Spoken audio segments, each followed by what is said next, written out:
क्या ईरान के supreme leader Khamenei का खेल अगले 24 घंटे में खत्म होने वाला है?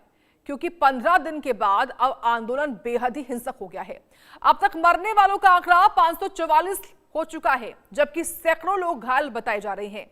अब राष्ट्रपति ट्रंप ईरान के मामले में सीधा दखल दे रहे हैं। हिंसक प्रदर्शन पर उन्होंने कहा कि ईरान रेड लाइन पार कर रहा है, जिसके चलते अमेरिका को कड़ी कार्रवाई करने के लिए मजबूर होना पड़ेगा। पत्रकारों से बातचीत करते हुए ट्रंप ने कहा कि ईरान में प्रदर्शनकारियों के साथ जो हो रहा है उस पर अमेरिका की नजर है। वहीं ट्रंप ने बड़ा दावा करते हुए कहा कि ईरान ने अमेरिका से संपर्क कर बातचीत का प्रस्ताव रखा है। बैठक तय करने को लेकर बातचीत चल रही है। तो क्या अमेरिका प्रदर्शन के बहाने ईरान से परमाणु प्रोग्राम का हिसाब चुकता करना चाहता है? वहीं इजराइल भी ईरान पर नजरें गड़ाए हुए है, ताकि मौका मिलते ही ईरान से पुराना हिसाब किया जाए। मतलब साफ है कि अगर खामेनेई ने प्रदर्शनकारियों की बात नहीं मानी तो अगले 24 घंटे बाद उनके लिए मुश्किल हो जाएगी। पहले ट्रंप का यह बयान सुनिए, फिर खास मेहमानों के साथ करेंगे इस पर चर्चा। Iran called to negotiate. Yesterday, the leaders of Iran called. They want to negotiate.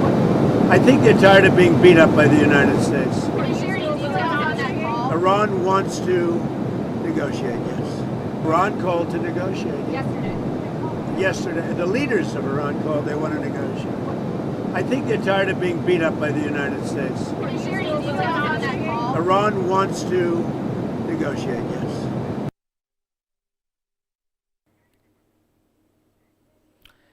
तो अगले 24 घंटे कितने भारी रहने वाले हैं ईरान के लिए, यह आपको हम बताते हैं ग्राफिक्स के माध्यम से। ये देखिए, खामेनेई के हाथ से ईरान जो है इस वक्त निकल रहा है और उसी की तस्वीरें आपके सामने हम कुछ जानकारियां भी देते हैं। कैसे? देखिए, ईरान में इस वक्त जो हो रहा है वो आपको बताते हैं। जेनजी की अगुवाई में जो इस वक्त आंदोलन है वो दिखाई पड़ता है। यहां पर जेनजी लगातार देखिए आंदोलन कर रहे हैं। खामेनेई के खिलाफ सीधे नारे इस वक्त जो जेनजी है, जो युवा है वहां के, जो एक व्यापारी वर्ग है, वो इस वक्त कर रहा है। इंटरनेट बंद के बाद भी विरोध इस वक्त जो है लगातार यहां पर है। सुरक्षा बलों से प्रदर्शनकारियों की जो झड़प है वो भी कई दफा हुई है। साथ ही बताएं किस तरीके से कई शहरों में इस वक्त कर्फ्यू जैसे हालात बने हुए हैं। कई ऐसे शहर है जो इस वक्त आगजनी की चपेट में है। राजधानी तेहरान में हिंसक प्रदर्शन इस वक्त जारी है और सब कुछ इस वक्त जो है वो जेनजी कर रहे हैं, जो युवा वर्ग है इसमें। हालांकि कई ऐसे व्यापारी वर्ग भी हैं जो कि इसमें उनका साथ दे रहे हैं। ईरान में प्रदर्शन, ट्रंप का कनेक्शन क्या है ये भी आपको बताते हैं। ईरान आजादी की तरफ देख रहा है, ये ट्रंप की ओर से बयान दिया गया है कि ईरान आजादी की तरफ देख रहा है। साथ ही उनकी ओर से यह भी कहा गया कि ईरान में शायद पहले कभी नहीं देखा। साथ ही अमेरिका उनकी मदद के लिए तैयार है, यह भी ट्रंप की ओर से बयान दिया गया है। प्रदर्शनकारियों को जबरन नहीं मारा जाए, यह भी ट्रंप ने कहा है। प्रदर्शनकारियों के लिए, बचाव के लिए हम आएंगे, यह भी ट्रंप की ओर से बयान दिया गया है। साथ ही खामेनेई के खिलाफ विद्रोह क्यों है ये भी आपको समझाते हैं। देखिए, कट्टरपंथी सोच की वजह से दुनिया से कटा हुआ है ईरान, ये एक बड़ी वजह है।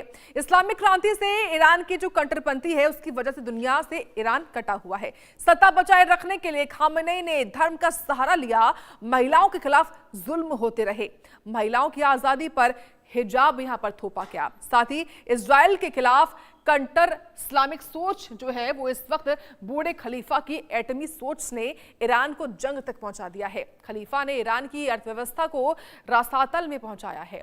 ईरान में महंगाई आसमान छूने लगी है। खाने पीने की चीजों से 72% का अचानक से इजाफा हुआ। आम आदमी की बहुत सी जो चीजें हैं वो दूर हुई हैं। कट्टरपंथी सोच और महंगाई के खिलाफ सड़क पर जेनजी है।